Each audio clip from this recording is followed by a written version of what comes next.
भाई कलयुगी जीव क्या चाहता है भगवान से?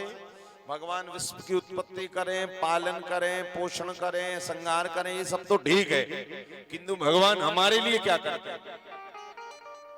भाई कभी कभी लोग भजन करने के पहले भी पूछ लेते हैं ना कि भैया हम भगवान का नाम ले तो ले क्यों, क्या फायदा है? एक जगह हम कथा करने गए महाराष्ट्र विदर्भ, तो वहां पर एक सज्जन आए, काफी एजुकेटेड थे, तो बोले महाराज जी जब भगवान ने जन्म दिया, सृष्टि चलाई, पालन पोषण संहार सब कर रहे हैं, तो फिर कथा सुने तो सुने क्यों, भजन क्यों करें? भाई जब भगवान ही जन्म दे रहे हैं, वही पोषण दे रहे हैं, वही संहार कर देंगे, तो फिर भजन करने का फायदा क्या है? तो हमने कहा भैया भजन करने का, हमने कहा एक संसारी का जीवन और एक भजनानंदी का जीवन, हमने कहा आप दोनों का जीवन देखोगे तो आपको भजनानंदी हमेशा प्रसन्न चित्त मुद्रा में ही दिखाई देगा। भगवान की कथा सुनने वाला, हरि चर्चा करने वाला, कीर्तन करने वाला विपरीत परिस्थितियों में भी कभी रोता नहीं है, हमेशा मुस्कुराता रहता है। ये किसकी पहचान है? बोली भगत है।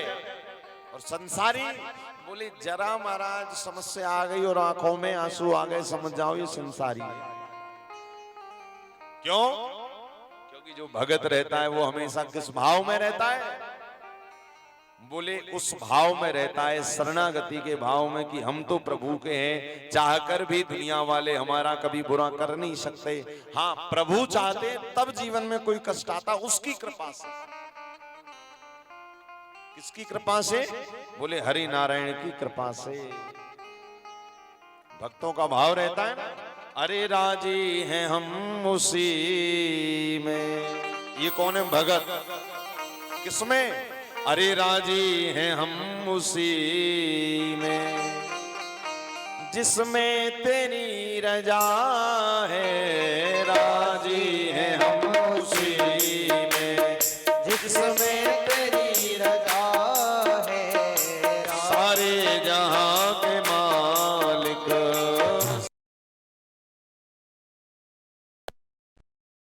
तेरा आसरा है। सारे जहां के मालिक एक तेरा आसरा है।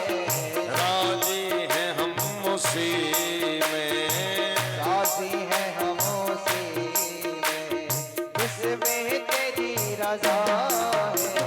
राजी हैं हम उसी में। सारे जहां के मालिक एक तेरा आसरा है।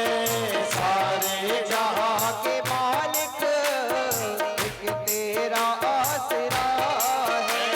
सारे जहां के मालिक एक तेरा आसरा और राजी है हम उसी में। राजी है हम उसी में। ओ राजी है हम उसी में। राजी है हम किसमें? जिसमें तेरी रजा है। राजी है हम उसी में जिसमें तेरी रजा है। सारे जहां के मालिक।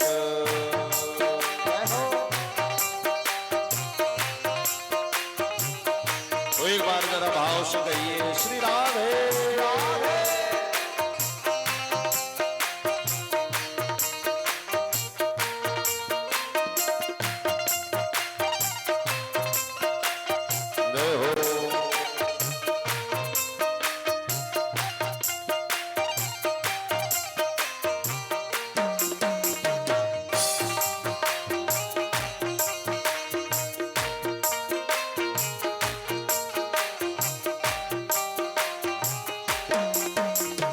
हम क्या बताएं तुमको, सब कुछ तुम्हें खबर है। हम क्या बताएं तुमको, सब कुछ तुम्हें खबर है। हर हाल में हमारी तेरी तरफ नजर है। हर हाल में हमारी तेरी तरफ नजर है। किस्मत है वो हमारी, किस्मत किस्मत है वो हमारी जो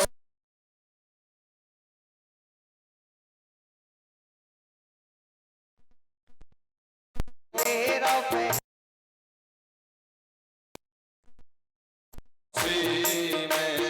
जिसमें तेरी रजा है, राजी है हम उसी में। सभी ताली के साथ बोलो राम राजा सरकार की जय हो।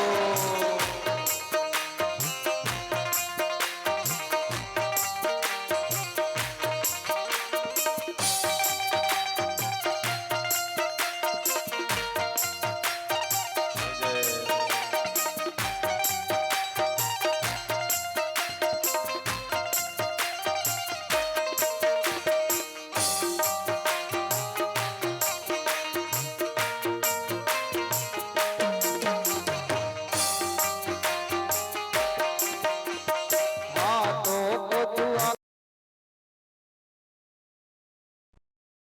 से, हाथों को दुआ की मिलाए कैसे, सजदे में तेरे आकर सर को झुकाए कैसे, सजदे में तेरे आकर सर को झुकाए कैसे।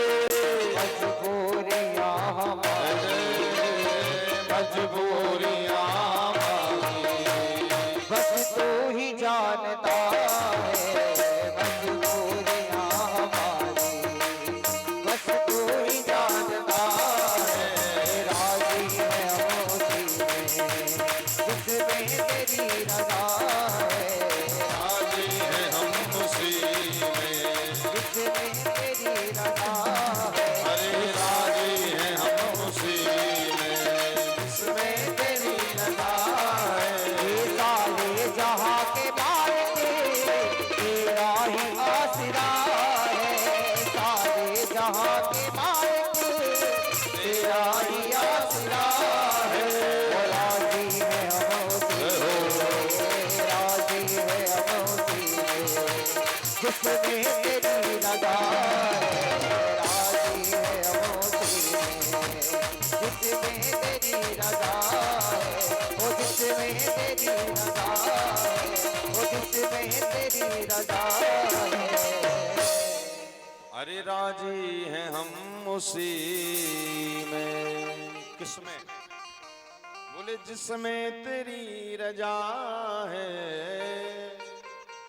ये जीवन का सबसे बड़ा सूत्र है। क्या?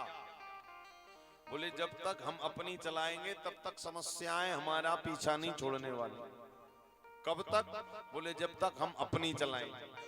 और बोले जिस दिन हम छोड़ देंगे कि राजी हैं हम उसी में, किसमें? प्रभु जो आपकी मर्जी है हम उसी में राजी हैं। फिर देखो आनंद बरस जाएगा। क्यों? बोले फिर समस्याएं भी आपको ये लगेंगी कि नहीं ये भी भगवान ने कृपा करके दी है। भाई कल हम आपको महाभारत की कथा सुनाएंगे, उसमें आपने देखा कुंती मैया जिन पे विपत्तियों का पहाड़ टूट पड़ा था, उसके बाद भी मुस्कुराती रही। क्यों?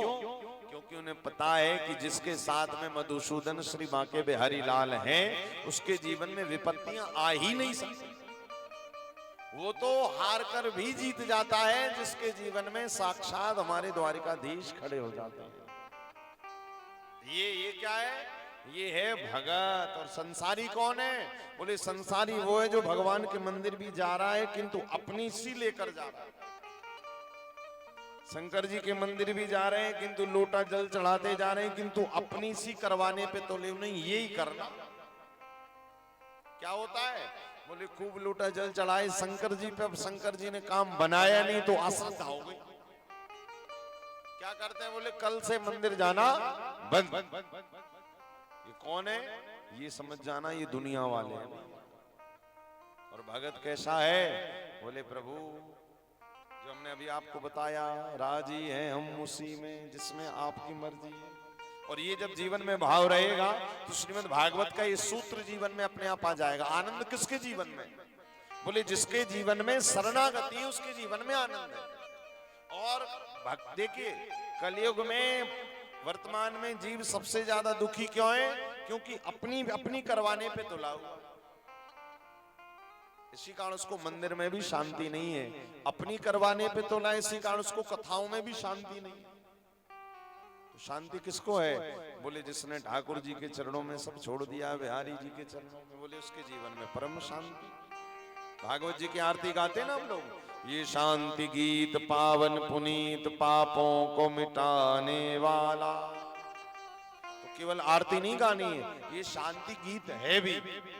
क्यों? बोले इसके यदि हिसाब से चलोगे तो अशांति शांति, और इसके हिसाब से नहीं चलोगे तो यहां बैठकर भी अशांत बने रहो। इसी कारण आनंद जिसको जीवन में प्राप्त करना है, जीवन का एक सूत्र याद रख लीजिएगा, शरणागति। प्रभु जो भी है सब आपकी कृपा से है। सच्चिदानंद रूपा विश्वोत्पत्त्यादि हेतवे तापत्रय विनाशा। देखो अब आइए संसारियों के भाई, देखो भक्ति भजन तो सब कर रहे हैं, किंतु भक्त ये भी तो कहते हैं प्रभु जब खाने को रोटी नहीं रहेगी तो भजन कहां से करेंगे? तब अब आई वो लोगों का प्रश्न आया जो पूछते हैं कि भजन करने में फायदा क्या? और आजकल लगभग सभी पूछते हैं कि भैया कथा सुनेंगे तो मिलेगा क्या? शंकर जी पे जल चढ़ाएंगे तो होगा क्या? बिल्वपत्र चढ़ाएंगे तो होगा क्या?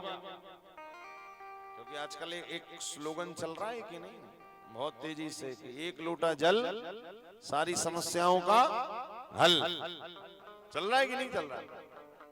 सुन भी रहे हैं आप लोग, अच्छी बात है। एक लोटा जल सारी समस्याओं का हल। और उसके बाद चढ़ाना, बोले नहीं उसके बाद चढ़ाना रोज है। शंकर जी भी कह रहे हैं कि भैया जल चढ़ाने बस से समस्याओं का हल नहीं होगा। तो बोले जब तक तुम हम शंकर जी को तो खूब मना रहे हो, किंतु शंकर जी जो कह रहे हैं वो नहीं मान रहे हो, तो फिर समस्याओं का हल होगा नहीं। शंकर जी क्या कह रहे हैं? तुम मुझे मानो, मेरी मानो, किंतु मैंने जो कहा है उसकी वो भी मानो, तभी तो आनंद है जीवन। तो श्रीमद् भागवत वो सूत्र दे रही है, गीता पत्रे विनाशा। बोले तीन ताप सबके जीवन में क्या क्या?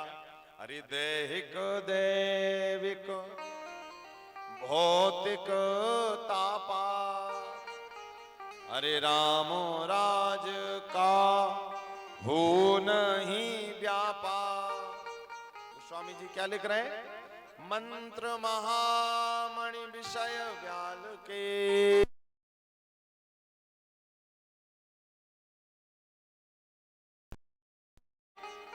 और भाई वेदव्यास जी भागवत में क्या लिख रहे हैं?